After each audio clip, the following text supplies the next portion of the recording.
अस्सलाम वालेकुम, मैं हूँ इकरा और आप देख रहे हैं कुकिंग विद इकरा सलीम। आज हम बना रहे हैं वाइट गोश्त, बट उससे पहले आप मेरे चैनल को सब्सक्राइब और बेल आइकन को ऑन कर दें ताकि मेरी हर आने वाली वीडियो का नोटिफिकेशन आपको मिल सके। गोश्त को हमने अच्छे से कर लिया वॉश, और अब हमने एक कढ़ाई ली, उसमें हमने तेल को ऐड किया और अब हम उसमें गोश्त को ऐड कर देंगे। अब गोश्त को हम 10-15 मिनट अच्छे से पकाएंगे ताकि ये अच्छे से गल जाए। मज़ीद अगर आपको लगे कि नहीं गला तो आप इसमें थोड़ा पानी ऐड कर सकते हैं, बट इसको ज़रूरत नहीं पड़ेगी। इसमें अभी और सी चीज़ें ऐड होगी कि ये हो जाएगा, गल जाएगा। तो हम इसको अच्छे से इसकी पकाई की है और इसकी रंगत हो गई है चेंज रंगत हो गई है इसकी चेंज। अब हम इसमें थोड़ा सा अदरक लहसुन का पेस्ट ऐड करेंगे। मज़ीद हमने लहसुन अदरक का पेस्ट को ऐड किया। अब 10 मिनट हम इसकी अच्छे से और बनाई करेंगे ताकि ये इसकी जो स्मेल है ये ख़त्म हो जाए। इसको अच्छे से हम इसको पकाएंगे। अच्छे से हमने इसकी बनाई की है और कि इसका इसकी खुशबू जो स्मेल है वो ख़त्म हो जाए।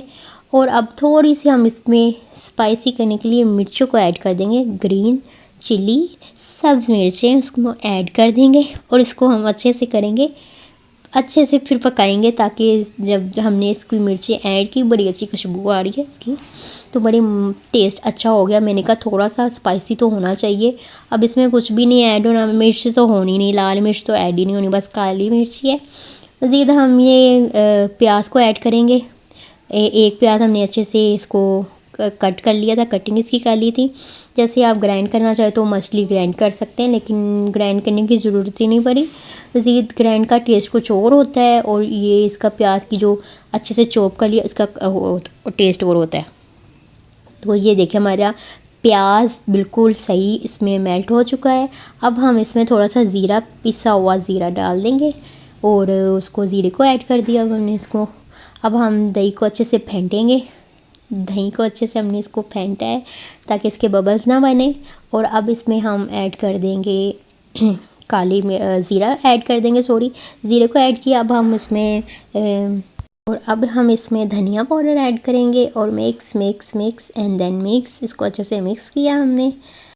इसको दही को हम चिकन में ऐड कर देंगे, इसको अच्छे से हम साफ़ करेंगे और इसको ना मिक्स कर देंगे इसके अंदर और मज़ीद इसको पकाएंगे, इसको अच्छे से गालेंगे ताकि ये अच्छे से गल जाए। इसको दही में ही अच्छे से गालिएगा और ना इसको अच्छे से पकाइए ताकि, और चेक कर लीजिएगा गोश्त गल चुका है तो इसको अच्छे से इसकी भुनाई होगी, पकाई होगी तो ही गोश्त इस अंदर से गल जाएगा। मज़ीद हमें पानी डालने की उसमें कोई ज़रूरत नहीं पड़ेगी। और इसको हमने अच्छे से किया मिक्स एंड देन मिक्स। मज़ीद ये देखिए हमारा अच्छे से गोश्त गल चुका है। अब हमने एंड पे नमक डाला है और अब साथ ही हम इसमें काली मिर्चें ऐड करेंगे बस, और हमने इसमें कुछ भी नहीं ऐड किया। लाल मिर्चें तो हमने बिल्कुल भी नहीं ऐड की। और लास्ट पे थोड़ा फाइनल टच के लिए हम गरम मसाला ऐड कर देंगे और हमने इसमें कुछ भी नहीं ऐड किया। और अब हम जा रहे हैं क्रीम की तरफ। क्रीम को इसमें ऐड कर दें। क्रीम बिल्कुल लास्ट पे ऐड करनी है, जब गोश्त गल जाएगा उसके बाद क्रीम को ऐड करिएगा। और क्रीम को ज़्यादा पकाइएगा नहीं ताकि ये फट ना जाए। मज़ीद हम बस इसको ऐसे ही रखेंगे। अब इसमें थोड़ा सा हम गार्निश कर देंगे। बाकी हमारा गोश्त बिल्कुल गल चुका है, बिल्कुल पक गया। हमारा वाइट गोश्त कढ़ाई बिल्कुल कंप्लीट हो गई है। अब हम फाइनल टच की तरफ जाएंगे। अल्हम्दुलिल्लाह बहुत प्यारा कलर आया है। मज़ीद मैंने इसमें ग्रीन चिली को ग्राइंड करके ऐड कर दिया था, बाकी सब फाइनल एंड फिट है।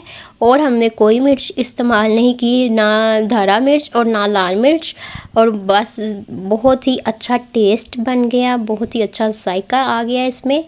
और अल्हम्दुलिल्लाह बिल्कुल वाइट गोश्त हो गया है रेडी।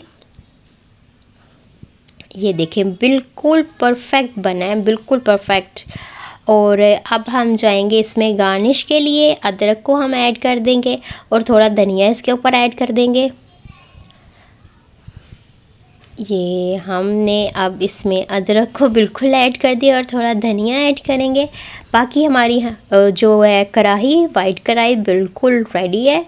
और अब हम आपको डेमो दिखाएंगे। लास्ट पे फिर हमने थोड़ा सा गार्निश कर दिया अदरक का ताकि अच्छी सी लुक आ जाए। अल्हम्दुलिल्लाह प्लीज़ मेरे चैनल को सब्सक्राइब करिए और बेल आइकन को ऑन करिए ताकि मेरी हर आने वाली वीडियो का नोटिफिकेशन आपको मिल सके। और अब अल्लाह हाफिज़।